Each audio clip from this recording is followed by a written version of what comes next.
Good morning, all. In today's class, we are just going to revise about a topic plant classification. It is a classification of plants, okay, which covers page number 74 to 79.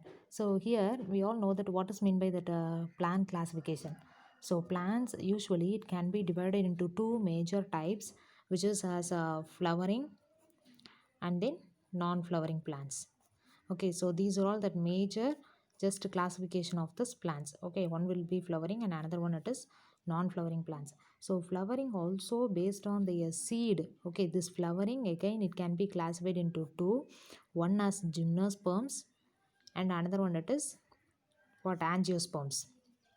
Okay, so these are all the two types again what we are just classifying this flowering plants. Okay, so generally the plants it is classified into flowering and non-flowering. So in that itself flowering again based on the seed formation how it is there, and then fruit formation it is again divided into gymnosperms and angiosperms. So here first thing today what we are going to discuss is the non-flowering plants, that it is just divided into three.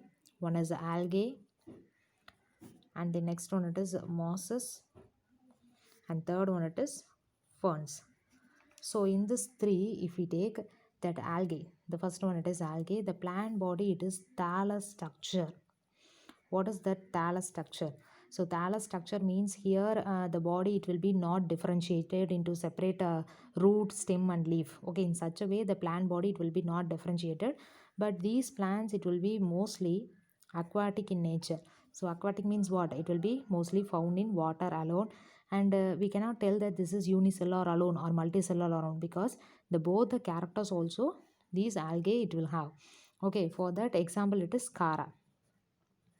Okay, it is an best example for this algae. And then if we take that mosses, it is also like this algae, it is not differentiated into separate plant body, because the separate root, stem and everything it will be not differentiated, but also it is water living plants.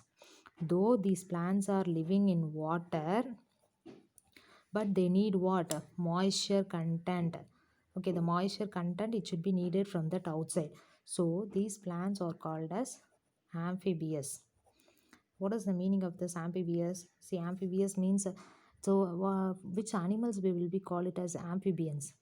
The amphibians animals it is nothing but the animals which is living both in water and land. Okay, in such a way if that animals they are living means they are called as amphibians. So here the plant though it is living in water, but it is just getting that moisture content from outside.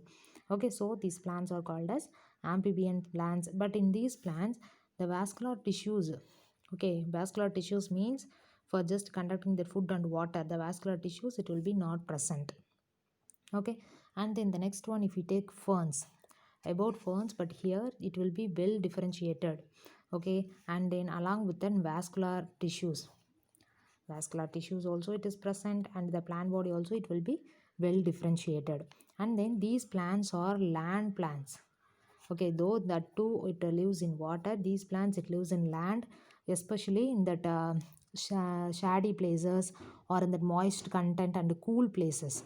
Okay, in such places alone these plants it will be found mostly. Okay, for mosses if we take funaria as example. Okay, funaria it is a plant example for mosses, and then for ferns it is adiantum.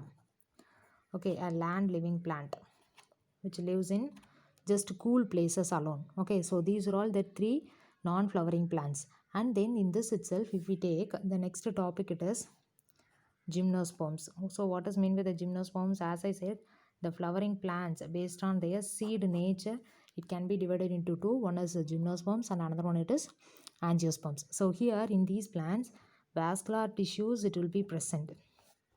Okay, vascular tissues is present, and then the ovules are naked. Ovules will be naked. What is that meaning of this? Ovules naked means what? Because ovules it will be present in between, which is converted into seed. Okay, while ovary it is just covering that seed, and then that ovary it will be converted into fruit. Yes or no? So here the ovules are naked means ovules alone it will be present, around that the fruit layer, the ovary it will be absent. Okay, so that is the meaning of this. It means without ovary. Without ovary it will be present. So and then it will not produce fruits. That is what ovary itself it is not there means how it will produce fruits. The fruits it will be not produced. Okay, so the fruits it will be not produced in this gymnosperms. So for that example, if we take it is pinus and cycas. So these we can take it as example for this gymnosperms. And then the next one it is angiosperms. So it is also the flowering plant, but it is not like gymnosperms, because here it can produce flowers with 4 whorls. Okay, flowers it will be present with the 4 whorls. What is that 4 whorls? What does that 4 whorls means? It is what? Calyx, corolla, androecium and gynoecium. With this 4, if a flower it is present means that will be called as complete flower. Okay, that complete flower it will be produced only in this angiosperms plants. Okay, and then here that ovary it will be present. Ovary it is present means it can produce fruits also. Okay, and then based on that cotyledon number, the cotyledon while it is just developing in from a new seed. Okay, based on that cotyledon number, this angiosperms it is again divided into monocot and dicot. Okay, it is based on their cotyledon number, how much it. If it is only one cotyledon it is present means that is monocot. If it is two, while developing itself it is just developing with the 2 cotyledon means that is called as dicotyledons. Okay, so what are all the topics today we have discussed is about the plant classification. Majorly it is just classifying into 2 types. One is flowering and another one is non-flowering. So flowering again we are just dividing it into gymnosperms and angiosperms based on their seed nature. Okay, and then here what are all the non-flowering? Algae, mosses and ferns.